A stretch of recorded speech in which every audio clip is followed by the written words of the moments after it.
오늘 우리에게 주신 말씀 시편 23편 1절에서 4절까지 말씀입니다. 시편 23편 1절에서 4절까지 말씀, 개역 개정 성경입니다. 한 절씩 교독해서 읽도록 하겠습니다. 여호와는 나의 목자시니 내게 부족함이 없으리로다. 그가 나를 푸른 풀밭에 누이시며 쉴만한 물가로 인도하시는도다. 내 영혼을 소생시키시고 자기 이름을 위하여 의의 길로 인도하시는도다.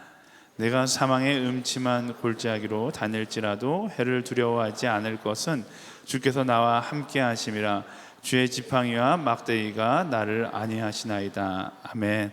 하나님, 오늘 이 시간 가운데 또 주님이 예비하신 것들을 풀어주시기를 기대합니다. 말씀을 전하는 자와 듣는 자를 주님의 장중에 두시고 주님이 우리에게 나누기를 원하시는 것들이 빼앗기지 않도록 주님 동행하며 일하여 주옵소서.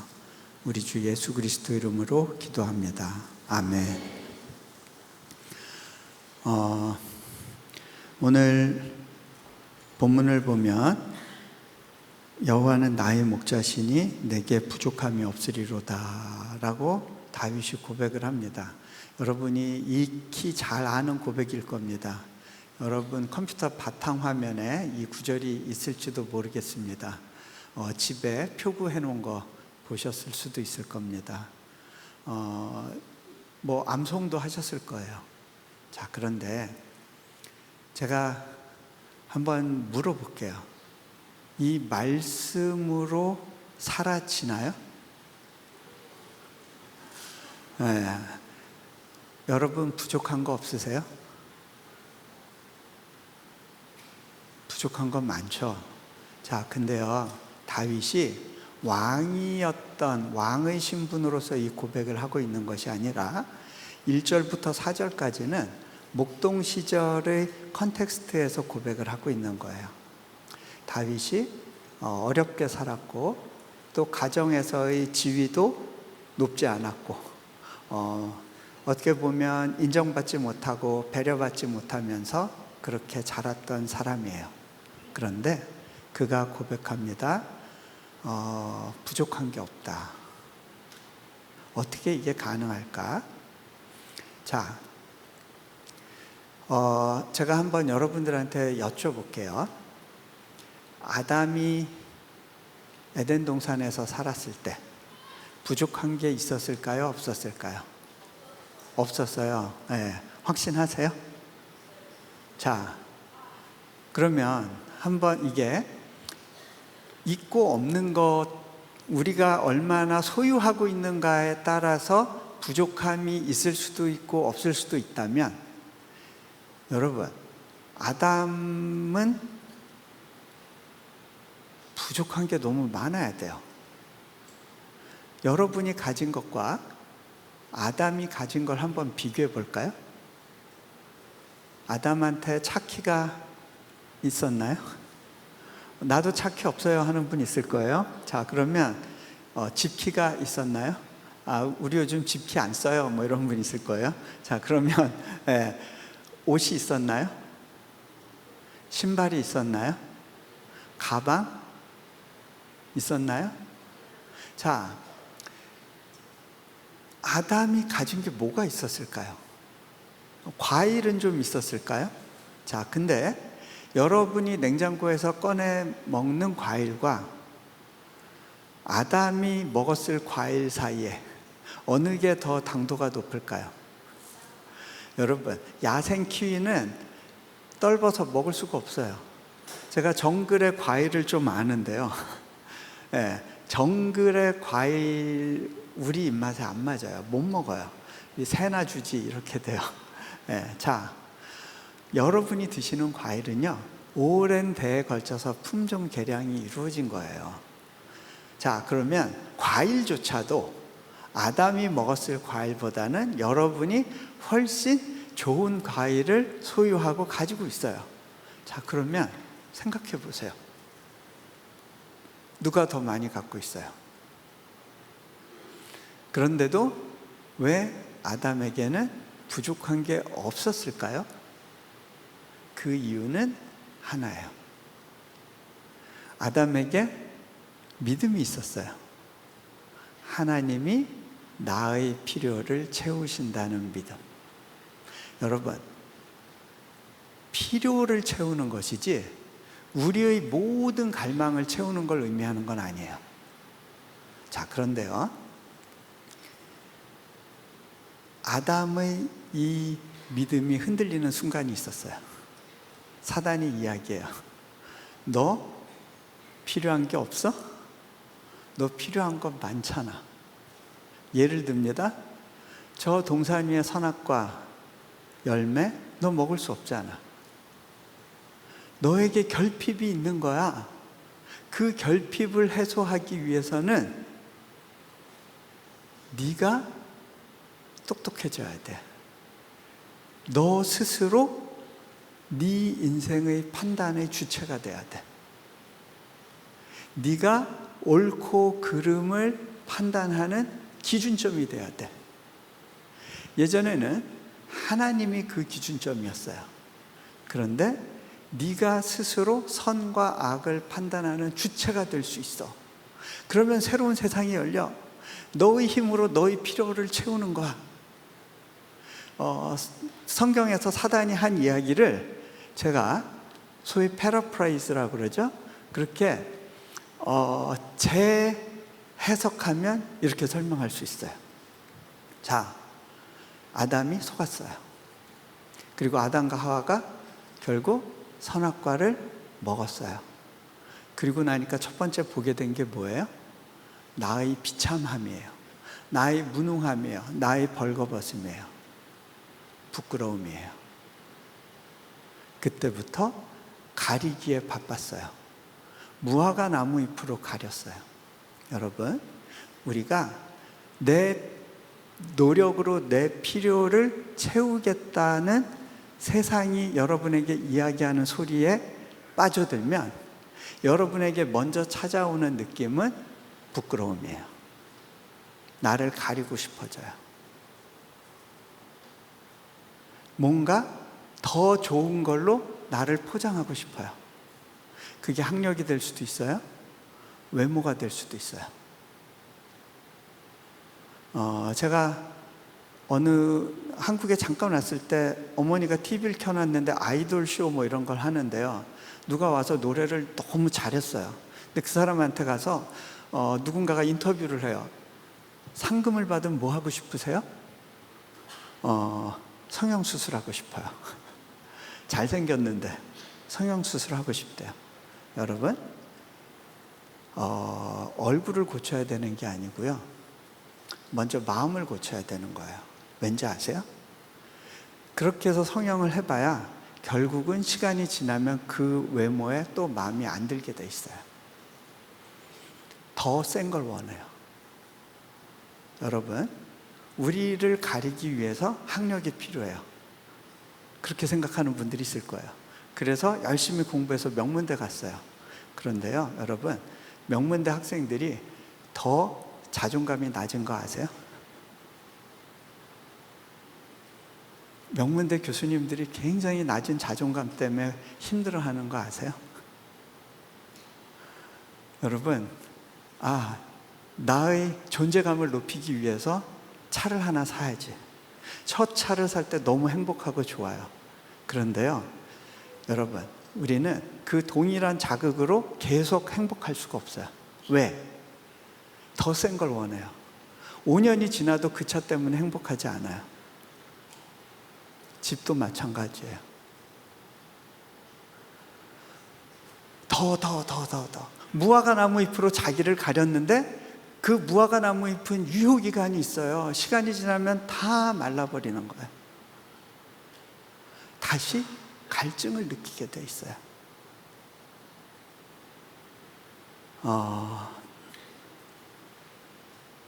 근데요, 오늘 다윗은 고백해요. 내게 부족함이 없으리로다. 부족함이 없는 이유에 대해서 여호와께서 내 필요를 다 채워주시니까, 나를 좋은 환경 속에서 살게 하시니까 부족함이 없다고 고백하는 게 아니에요. 이유가 뭐예요? 여호와가 나의 목자시니. 여호와가 나의 목자라는 그 사실이 믿어질 때 부족함이 없다는 거예요. 자, 이게 무슨 얘기일까요? 자, 혹시 여기 보이는군요. 이 뒤에 나오는 사진이 바로 유대 광야의 사진이에요. 주디안 윌더니스라고 영어로는 하는데, 자, 저기 양을 몰고 가는 목자가 보이죠? 저 지역이 다윗이 양을 쳤던 곳이에요. 그런데요, 다윗은 인생 가운데 주기적으로 이 유대 광야로 들어가 살아요. 처음엔 목동으로 양칠 때, 그 다음에는 궁정에 들어갔는데 사울 왕의 눈밖에 나게 되면서 도망 나온 것이 또 저 광야였어요.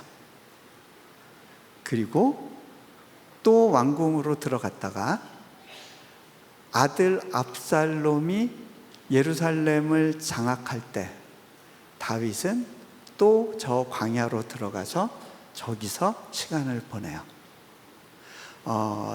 저 광야가 신앙인의 디폴트 세팅이에요. 여러분, 다윗이 풍족한 환경 속에 있기 때문에 부족함이 없다고 이야기하는 게 아니에요. 푸른 초장 그러면 여러분들은 당장 뉴질랜드나 위스콘신의 막 아주 푸르른 그런 풀밭을 연상할지 모르겠어요. 그런데 다윗이 노래했던 푸른 초장은 바로 이 환경이에요.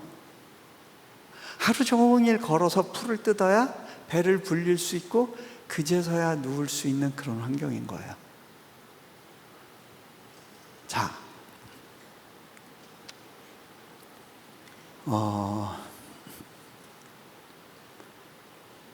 하나님께서 바벨론의 유프라테스와 티그리스 강이 만나는 그 풍요로운 지역, 갈대아 우르 지역에서 살고 있던 아브라함을 불러내서 광야로 데리고 가요. 가나안 땅 가운데서도 풀이 많은 데가 있는데 유독 메마르고 우물에 의존해서 살아야 되는 헤브론, 브엘셰바에 정착을 시켜요. 그 땅은요, 노력한다고 해서 부를 만들 수 있는 곳이 아니에요.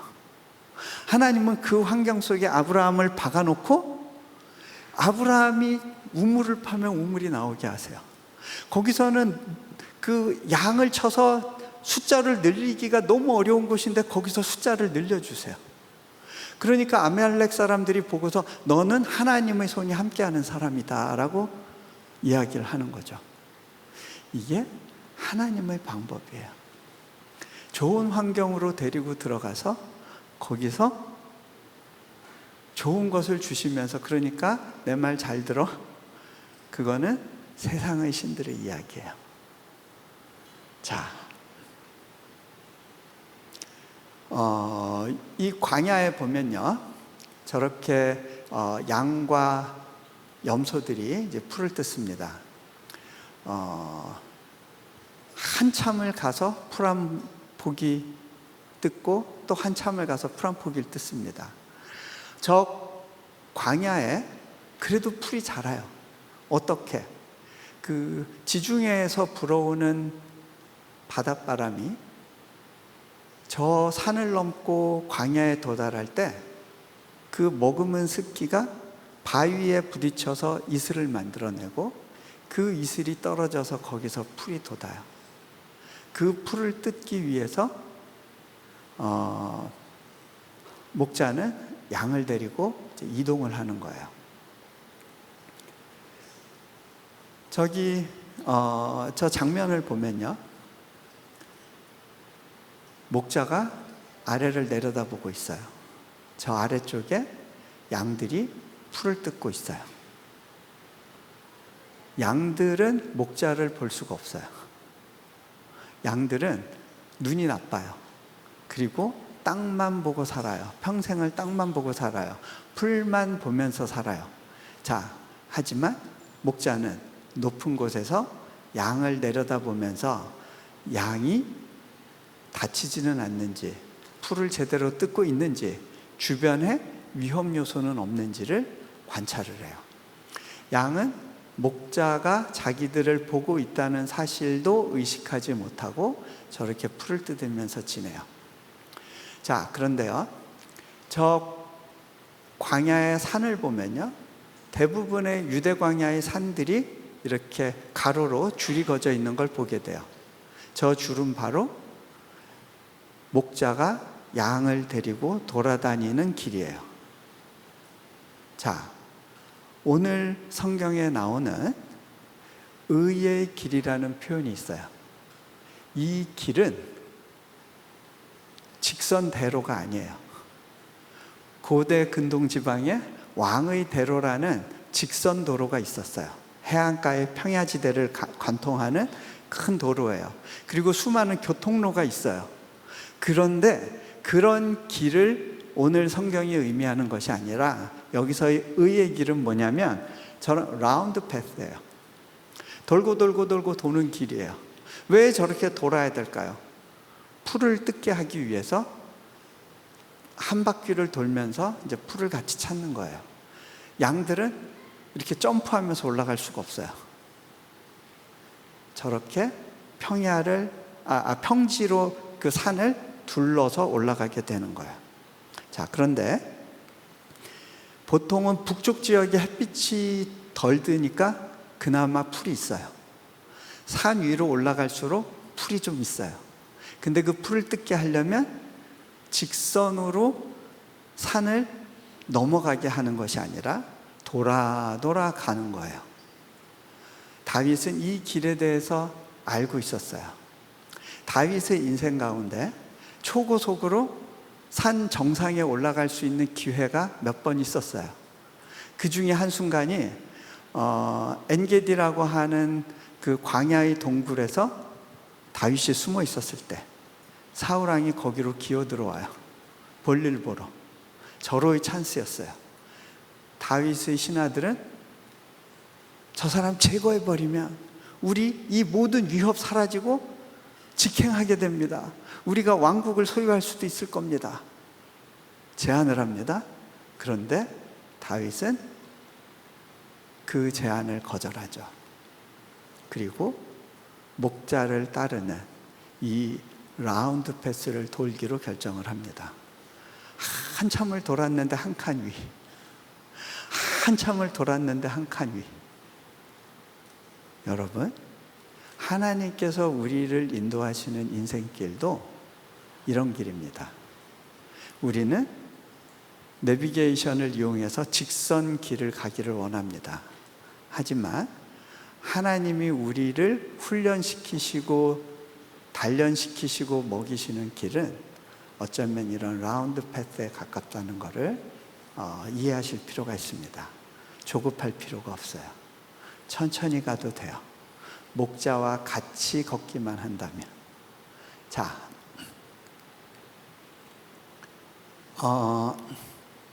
오늘 표현 가운데 쉴만한 물가로 인도하시는도다라는 표현이 나옵니다. 쉴만한 물가를 영어 성경에 보면 still water라고 표현해 놨습니다. 고인물입니다. 자, 이 지역에도 겨울에 비가 한 차례씩 오곤 합니다. 근데요, 그렇게 한번 비가 오면 문제가 됩니다. 나무가 없기 때문에 비가 오는 즉시 지면에서부터 샥 쓸려서 낮은 골짜기 계곡으로 물이 모이게 됩니다. 그러면 급류가 형성돼요. 그 급류가 한번 확 쏟아지면 보통 거기에 세워놨던 차들이 막 대굴대굴 구릅니다. 동물들이 거기 있으면 다 휩쓸려 가게 되죠. 사망의 음침한 골짜기는 바로 이런 모습입니다. 그런데요, 이렇게 물이 지나가고 난 다음엔 잠시 물이 고일 수가 있습니다. 하지만 그것도 오래 가지 않습니다. 결국 양과 염소가 물을 먹으려면 목자가 데리고 우물로 가야 됩니다. 여러분, 이런 광야에서 양으로 산다는 건요, 자기 힘으로는 아무것도 할 수 없는 환경 속에 있는 겁니다. 자신의 생존을 누구한테 의존해야 돼요? 목자한테. 여러분, 여러분의 삶이 뭔가 가진 것이 있으면 안전할 것 같죠? 여러분이 안전하다고 하는 세상, 한번 잘 생각해 보세요. 이 지구가 태양의 인력에 의해서 몇백 미터만 태양 쪽으로 가도요, 여러분이 지금 가지고 있다고 생각하는 모든 걸 잃어버릴 겁니다. 지구의 기울기가 조금만 더 기울어져도 여러분이 지금 가지고 있는 모든 것들을 잃어버릴 수 있습니다. 그런데 그럼에도 불구하고 하나님은 말씀하십니다. 너는 내 안에서 안전해. 자, 저렇게 물을 양들이 마시기 위해서는 목자가 양을 우물로 데려가야 되고, 누군가가 그 우물을 파줘야 되고, 양 스스로가 물을 끌어낼 수가 없으니까 목자가 끌어내 줘야 됩니다. 그래야 쉴만한 물가에 양들이 머물 수 있습니다. 양들이 뜨거운 햇빛에 정신이 해롱해롱하고 기절하기 직전에 목자는 양을 데리고 우물로 가서 그 영혼을 소생시켜 줍니다. 자, 이 목자가 양을 데리고 갈 때는 목자가 앞에 섭니다. 목자가 뒤따라가지 않습니다. 앞서서 가면서 소리를 냅니다. 유목민들은 목젖을 많이 써요. 그래서 꾸룩꾸룩 꾹꾹 뭐 이런 소리를 내요. 새소리 같죠? 근데 전 흉내도 못 내겠어요. 근데 이 사람들은요, 그런 소리를 내는데 이 양들이요, 자기 목자의 소리를 정확히 듣고 따라갑니다. 태어난 지 얼마 안 된 새끼 양도 그 목자의 소리를 듣고 따라갑니다. 예수님이 말씀하십니다.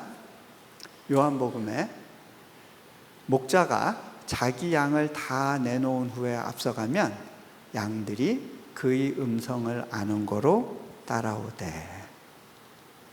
예수님은 그 목자의 삶을 잘 알고 계셨어요.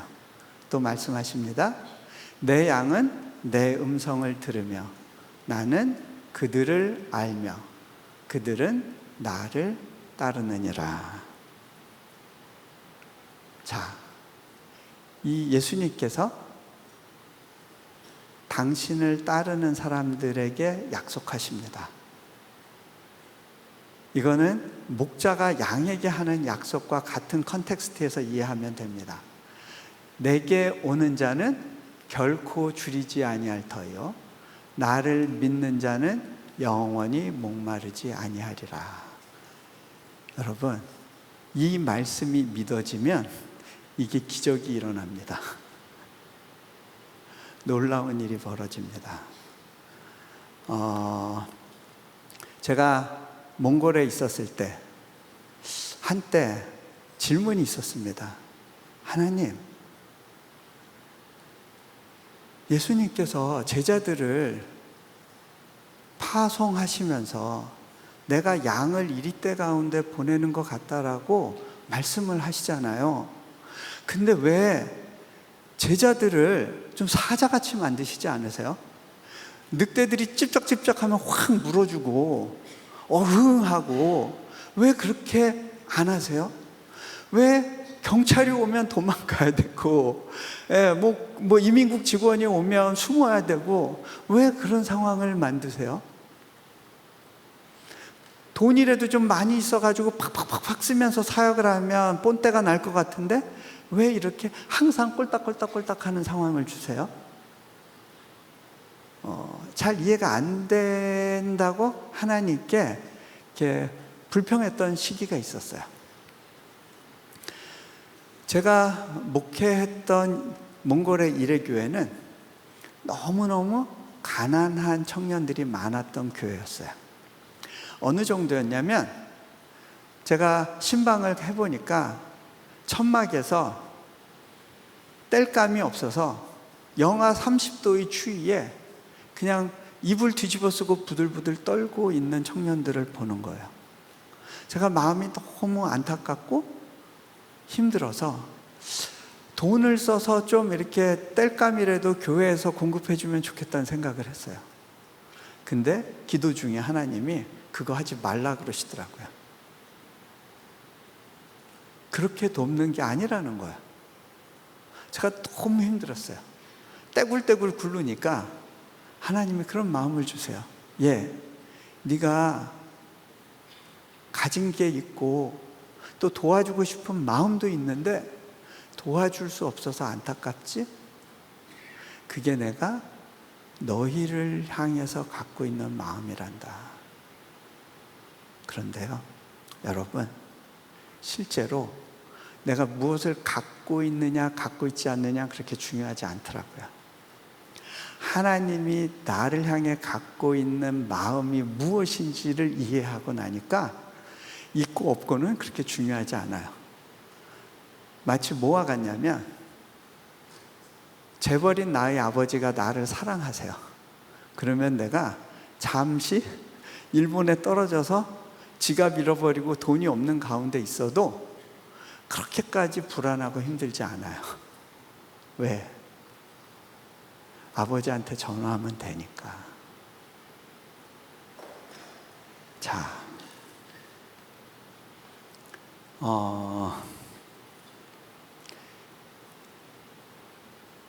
저희 교회 학생 중에 고아 학생이 있었어요. 중학교, 고등학교 나이였어요. 밑으로 동생이 3명이 있었어요. 하루에 한 끼 먹고 설거지와 그 빨래를 영하 20도, 30도 되는데 얼음물 깨서 그렇게 빨래를 하면서 사는 아이예요. 천막에 그 침대 외에는, 그리고 그릇 몇 개 외에는 가구가 없어요. 우리 그 교회 한국에서 청년 단기팀이 왔었어요. 와서 그 사오가란 청년이 찬양하는 걸 보고 또 그 집에 신방을 갔어요. 신방 갔다 온 한 청년이 저를 붙잡으면서 막 울어요. 선생님, 저 이렇게 살면 안 될 것 같아요. 이렇게 살면 안 될 것 같아요. 그런 환경에 있는 학생이 그렇게 뜨겁고 열정적으로 찬양하는 모습을 보고 이해가 안 간 거예요. 그런데 그 청년이, 그 학생이 어느 날 저를 찾아왔어요. 선생님, 저 교회에서 좀 재워주세요. 왜? 교회는 니들 재워주는 데 아니야. 그랬더니 외삼촌이 시골에서 올라왔는데 같은 천막에 있으면서 나를 겁탈하려고 해서 도망 나왔어요.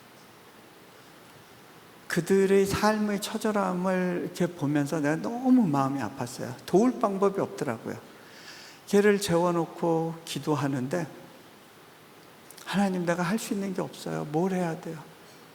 하나님께서 동물 어미의 울음소리를 들려주세요. 이게 무슨 소리예요? 하나님, 내가 이 백성을 위해 울고 있는 울음이다. 너 나와 같이 울어주지 않을래? 그게 내가 너에게 원하는 사역이란다. 딴 건 못하는데 우는 건 할 수 있겠더라고요. 하나님, 제가 같이 울게요. 그랬어요. 그렇게 하다가 저는 목회에서 이제 교회를 이양하고 또 더 지나서는 이제 몽골에서의 사역을 끝내고 인도네시아로 가게 됐어요. 그리고 13년 동안 인도네시아에서 몽골에 대해서는 하나님이 다 잊어버리라 그러셔서 다 끊고 지냈었어요. 작년에 처음으로 몽골 땅을 밟았습니다. 제가 왔다는 사실을 듣고 이래교회 청년들이 막 찾아왔어요.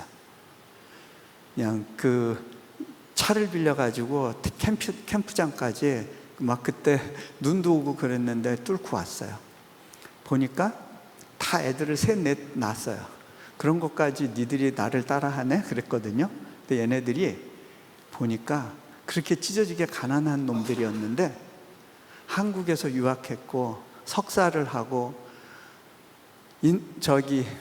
호주에서 유학을 하고 또 다 석사 학위 갖고 또 대학 졸업하고 그리고 중요한 역할을 몽골 사회에서 감당하는 프로페셔널들이 돼 있는 거예요. 그리고 목회자가 나오고 선교사가 나오고, 야, 이 가난한 놈들이 이게 다 뭐냐? 제가 그제서야 깨달아지는 게 있었어요. 아, 왜 돈으로 돕지 말라고 하셨는지 이해가 됐어요. 하나님은 그 아이들에게 정말 필요한 건 내가 전해주는 하나님에 대한 이야기였어요.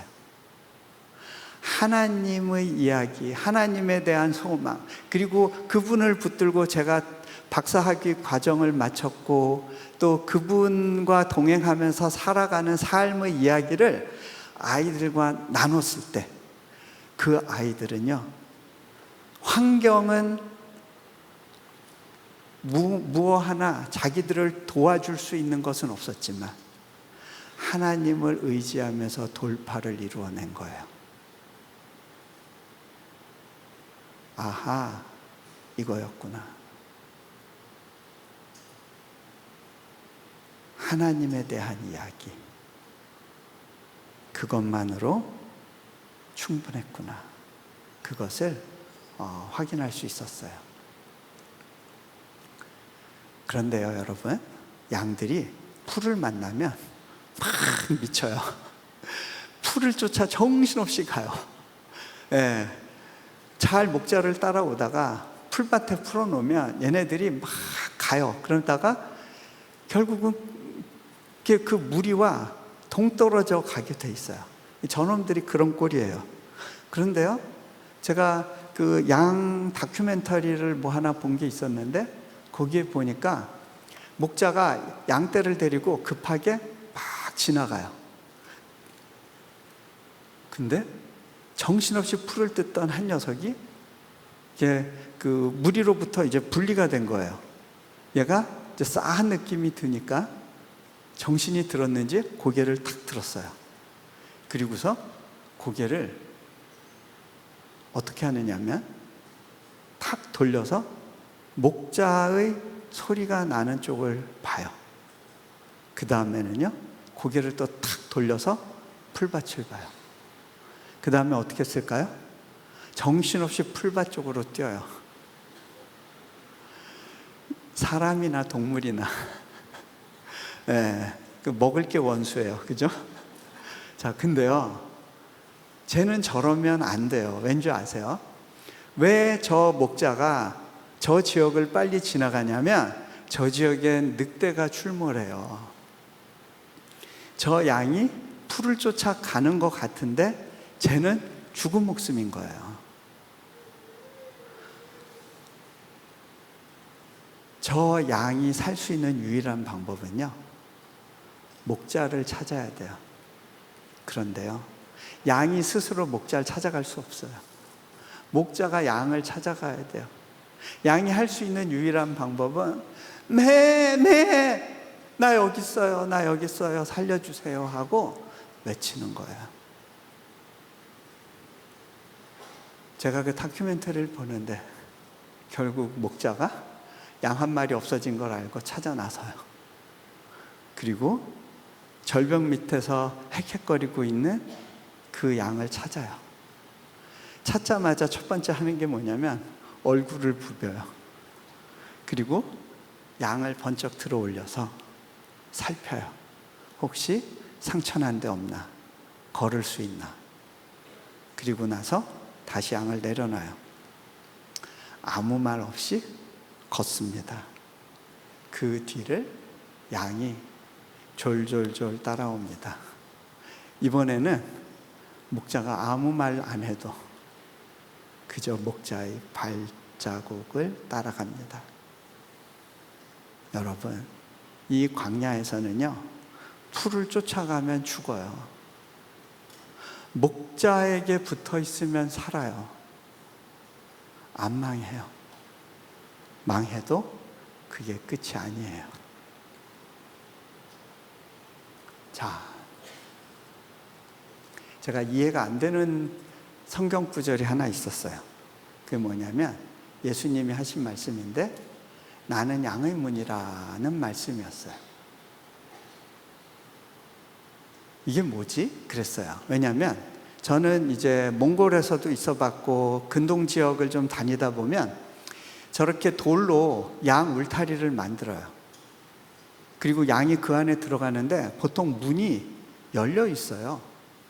저렇게 열려 있으면 양이 밖으로 나올 수도 있고 나쁜 짐승들이 왔다 갔다 할 수 있잖아요.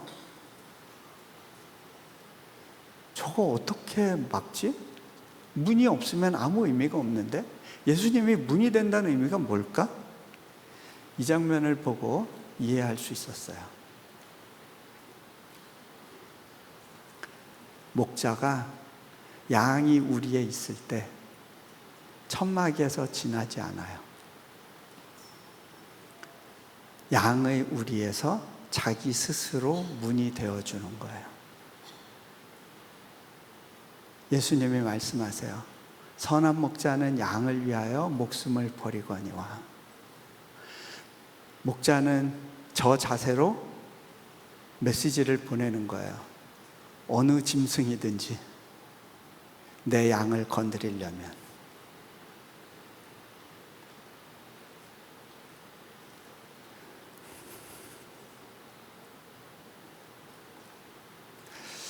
내 양을 건드리려면 나부터 상대해야 된다.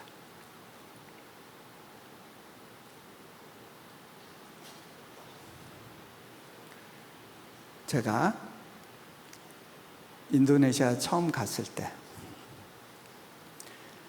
인도네시아라고 하는 세계 최대의 무슬림 국가에서 대학 사역을 하는 것은 불가능해 보였어요. 너무너무 어려운 상황이었어요. 그런데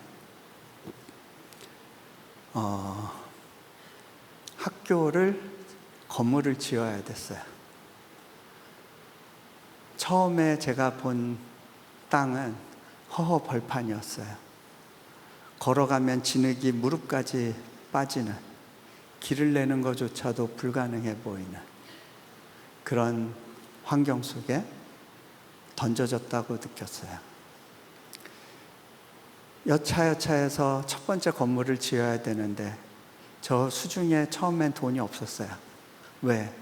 몽골에서 내가 너한테 준 건 다 몽골에 두고 와라 그러셨어요. 하나님이. 제로베이스에서 시작을 했어요. 첫 번째 건물을 지으려면 50억 재정이 필요했는데 후원하겠다는 곳은 한 곳도 없었어요. 겨우겨우 어떻게 몇 년간에 걸쳐서 5억은 만들어졌지만 45억을 1년 안에 만드는 건 불가능하다고 봐서 주저하고 있을 때 하나님 말씀하셨어요. Keep going. 가라. 그래서 제가 건축 계약에 사인을 했어요. 근데요, 괜히 했다는 생각이 들기 시작했어요. 우리 사역자들이 제 책상 위에 이제 인보이스 쌓아놓고 지출결의서 사인해달라고 합니다. 이거를 제가 해결을 해야 되는데 좀 제가 억울하다는 생각이 들었어요. 하나님이 시켜서 한 건데 하나님이 보스잖아요. 그럼 하나님이 해결해 주셔야 되는 거 아니에요? 근데 생각해 보니까 이거 결국 내가 해결 못하면 나 감옥 가는 거잖아요. 아니, 책임지는 사람이 보스 아니에요? 하나님이 보스라고 그러는데 책임은 내가 지면 내가 보스네, 내가 보스야. 하나님 좀 받아보세요 하고 이렇게 던졌어요. 다시 땅에 떨어져요. 안 받으세요. 아니 좀 죄송합니다. 받아주시라고요. 안 받아요. 도로 떨어져요. 결국 내 책임이네, 하나님. 내가 보스네요. 하나님이 그때 저한테 말씀하세요. 예, 너 그 부담 가운데서라도 좀 웃으면서 가줄 수 없니? 저는 성격이 되게 이렇게 조바심이 많고 완벽해야 그 다음을 설계할 수 있는 그런 종류의 사람이에요. 학자로 훈련을 받은 사람이기 때문에. 근데 하나님이 야, 너랑 같이 일하려면 너 좀 바뀌어야 되겠어. 좀 뱁새 황새 만들기 프로젝트를 가동 중이야. 하나님께서 좀 웃어봐. 안 망해. 말씀하신다고 느꼈어요. 하나님께서 고의로 나를 힘들게 하시는 것이 아니라는 거가 믿어지는 순간 제가 하나님께 이야기했어요. 하나님, 알겠어요. 저 바뀌어 볼게요. 그때부터 제가 돈을 막 써보기 시작했어요. 어차피 없는 거 아내 불러서 데이트하고 막 우리 사역자들 불러서 막 같이 야, 고기 먹으러 가자 해서 먹고 막 그렇게 쓰면서 살아봤어요. 그렇게 사라지더라고요. 건물 완공할 때까지 이론 한 장 모자라지 않게 건물이 지어졌고요. 첫 번째 건물, 두 번째 건물, 세 번째 건물 이렇게 지어졌고요. 네 번째 건물을 시작해야 되는데 하나님은 저한테 안식년을 가라셨어요. 안식년 가면 사람들이 다 긴장하는 거예요. 진짜 가실 거예요? 그동안은 나만 믿음 훈련 받았는데 이제 당신들이 믿음 훈련 받을 차례니까 그러고 미국에 가 있었는데 사람들이 계속 연락해요. 우리 2월이면 재정 바닥나는데 어떻게 해요? 어떻게 해요? 근데요, 하나님은 저보고 예, 네 일 하지 마라. 돈 구하러 다니지 마라. 내가 시키는 거 해라. 그래서 하나님이 시키시는 일만 했어요. 그렇게 해서 또 하나의 건물이, 이 사진은 없네요. 자, 그렇게 또 하나의 건물이 지어졌어요. 하나님이 약속을 지키시더라고요. 우리 목자가 약속하셨습니다. 네가 나를 따르는 한 목마르지 않을 거야. 배고프지 않을 거야. 너는 내가 지킨다. 어느 누구도 내 허락 없이는 너를 건드리지 못할 거야. 그래서 다윗은 자신의 그 광야 생활 가운데에서 고백할 수 있었습니다. 여호와가 나의 목자시기 때문에 내게 부족함이 없습니다. 같이 기도하시죠.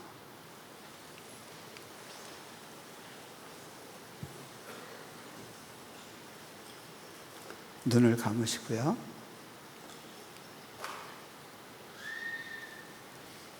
내 양은 내가 지킨다. 선한 목자는 양을 위하여 자신의 목숨을 버리거니와. 예수님은 말씀하십니다. 너의 목숨과 나의 목숨을 바꿨다.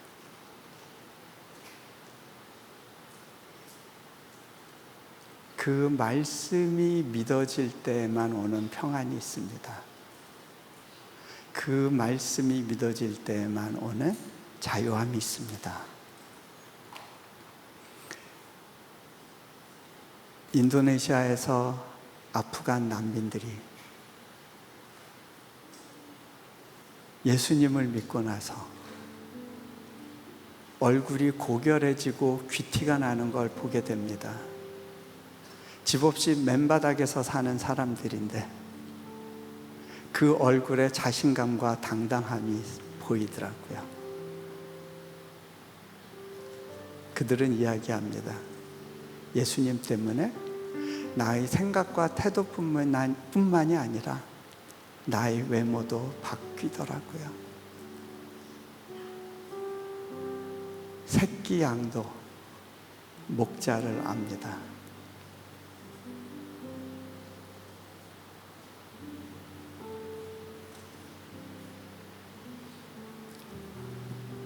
주님이 말씀하십니다. 풀밭을 쫓지 말고 나와 함께 광야로 걸어 들어가지 않겠니? 그곳에서라도 너는 안전해. 그리고 그곳에서 너는 증거하게 될 거야. 여호와는 나의 목자시니 내게 부족함이 없으리로다. 이 시간 그 하나님께 여러분의 그 불편했던 마음, 여러분 안에 있었던 이해되지 않았던 생각들, 여러분의 분노, 원망, 그것들을 열어 보이시지 않겠습니까? 그리고 양의 문이 되시기를 원하시는 그 목자를 여러분의 삶 가운데 초청해 보지 않겠습니까? 우리 같이 잠시 기도합니다. 여러분의 목소리로 기도하겠습니다.